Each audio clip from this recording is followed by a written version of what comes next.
पहलगांव आतंकी हमले के 15 दिन बाद भारतीय सेना ने पाकिस्तान और पीओके में एयर स्ट्राइक की। सेना की इस कार्रवाई को ऑपरेशन सिंदूर का नाम दिया गया। इस हमले में सेना ने पीओके और पाक में मौजूद उन 9 आतंकी ठिकानों को ध्वस्त कर दिया है जो लश्कर ए तैयबा और जैश मोहम्मद के गढ़ माने जाते हैं। भारतीय सेना के ऑपरेशन सिंदूर में 9 ठिकानों पर आतंकी कैंपों को निशाना बनाया गया है और उन्हें पूरी तरह से नाबूद किया गया है। पाकिस्तानी अधिकारियों का कहना है कि भारतीय हमलों में बच्चों और महिलाओं समेत 26 लोग मारे गए हैं और 46 घायल हुए हैं। पाकिस्तानी सेना के प्रवक्ता लेफ्टिनेंट जनरल अहमद शरीफ चौधरी ने कहा है कि भारत ने पाकिस्तान के पंजाब प्रांत में अहमदपुर शर्किया, मुरीद के सियालकोट और शकरगढ़, जबकि पाकिस्तान प्रशासित कश्मीर में कोटली और मुजफ्फराबाद को निशाना बनाया है। ऑपरेशन सिंदूर एयर स्ट्राइक में पाकिस्तान के 3 प्रमुख आतंकी संगठनों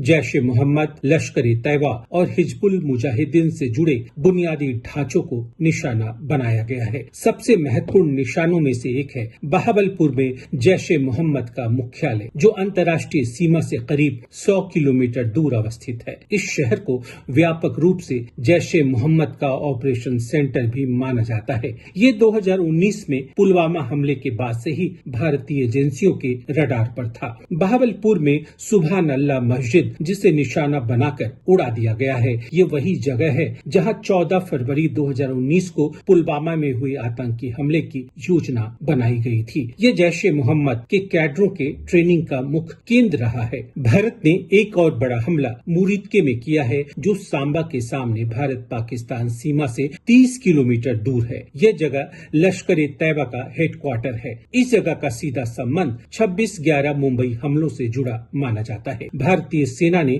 पीओके के अंदर भी हमला किया है। तंगधार सेक्टर में मिसाइलों ने सवाई कैंप को निशाना बनाया है। ये जगह भी लश्कर का एक महत्वपूर्ण सेंटर है, जो सोनमर्ग 20 अक्टूबर 2024, गुलमर्ग 24 अक्टूबर 2024 और हाल ही में पहलगाम में हुए हमले सहित कई हाई प्रोफाइल हमलों से जुड़ा हुआ है। इसके अलावा पूंछ राजौरी बेल्ट में नियंत्रण रेखा से 35 किलोमीटर दूर गुलपुर को भी निशाना बनाया गया है। खुफिया इनपुट से पता चलता है कि अप्रैल 2023 में पूंछ में भारतीय सैनिकों पर घात लगाकर की गए हमले और जून 2024 में हिंदू तीर्थयात्रियों को ले जा रही बस पर हुए हमले में इनकी सक्रिय भूमिका रही है। अंतर्राष्ट्रीय सीमा से 100 किलोमीटर दूर है। ये जैश ए मोहम्मद का प्रमुख हेडक्वार्टर है, जिसकी स्थापना मसूद अजहर ने यही की थी। पठानकोट हमले और पुलवामा हमले की साजिश यहीं रची गई थी। मुरीद के सीमा से 30 किलोमीटर दूर लश्कर ए तैयबा और उसकी फ्रंट संस्था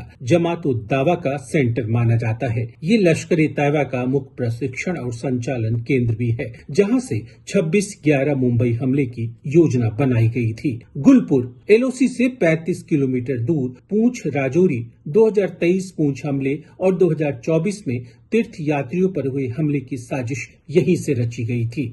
सवाई पाक अधिकृत कश्मीर के अंदर 30 किलोमीटर आगे सोनमर्ग हमले, गुलमर्ग हमले और हाल ही में पहलगांव हमला इससे जुड़ा है। एलओसी के बेहद करीब स्थित ये कैंप घुसपैठ के लिए बेहद एक्टिव है। यह आईएसआई की निगरानी में रहता है और हर ऑपरेशन के पहले यही मीटिंग होती है। Bilal camp JEM launch pad, यह केंद्र लश्कर ए तैयबा की गतिविधियों से जुड़ा है। कोटली कैंप एलओसी से 15 किलोमीटर दूर राजौरी के सामने आईएसआई समर्थित ये संगठन कश्मीर में हाई वैल्यू टारगेट रहा है। एलओसी के बेहद पास होने से घुसपैठ का मुख्य रूट भी यहीं से जाता है। बरनाला कैंप एलओसी से 10 किलोमीटर दूर राजौरी के सामने आतंकी संगठन जमात उद दावा का केंद्र। अहले हदीद ब्रांडिंग के पीछे जमात उद दावा का नया वैचारिक और कट्टरपंथी एक्सटेंशन इसी केंद्र को माना जाता है। यहाँ से लश्कर ए तैयबा के लिए फंडिंग, ट्रेनिंग और वैचारिक जहर फैलाया जाता है। सरजल कैंप अंतर्राष्ट्रीय सीमा से 8 किलोमीटर दूर सांबा कठुआ के सामने JEM शिविर, यहाँ हिजबुल मुजाहिदीन केंद्र को धमाके में उड़ा दिया गया है। पीओके के सेक्टर में ये संगठन घुसपैठ की तैयारी, नक्शा और ग्राउंड ट्रेनिंग देता है। महमूना कैंप अंतर्राष्ट्रीय सीमा से 15 किलोमीटर दूर सियालकोट हिजबुल मुजाहिदीन ट्रेनिंग सेंटर का यह एक कम चर्चित लेकिन बेहद घातक सेंटर है, जो कश्मीर में लोकल भर्ती और ट्रेनिंग करता है।